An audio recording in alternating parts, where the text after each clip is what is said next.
পাহাড়ি জেলার রাঙামাটিতে চলতি মাসে বেড়েছে ডেঙ্গু রোগীর সংখ্যা। স্বাস্থ্য বিভাগের তথ্য বলছে, ডেঙ্গুর হটস্পট হিসেবে পরিচিত জেলার বাঘাইছড়ি, কাপ্তাই, লংদু এবং শহরের বেশ কিছু এলাকা।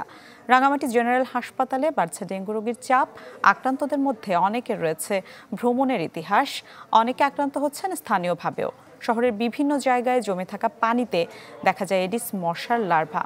পরিষ্কার পরিচ্ছন্নতা সহ মশা নিধনে কাজ চলছে বলে জানিয়েছে পৌর কর্তৃপক্ষ। চিকিৎসার পর্যাপ্ত প্রস্তুতি রয়েছে দাবি হাসপাতাল কর্তৃপক্ষের।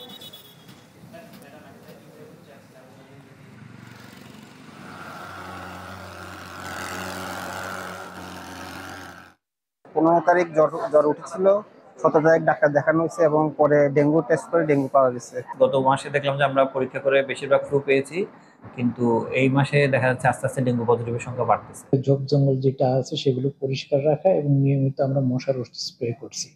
আমরা যেগুলো নালা ড্রেন আছে সেগুলো পরিষ্কার করছি।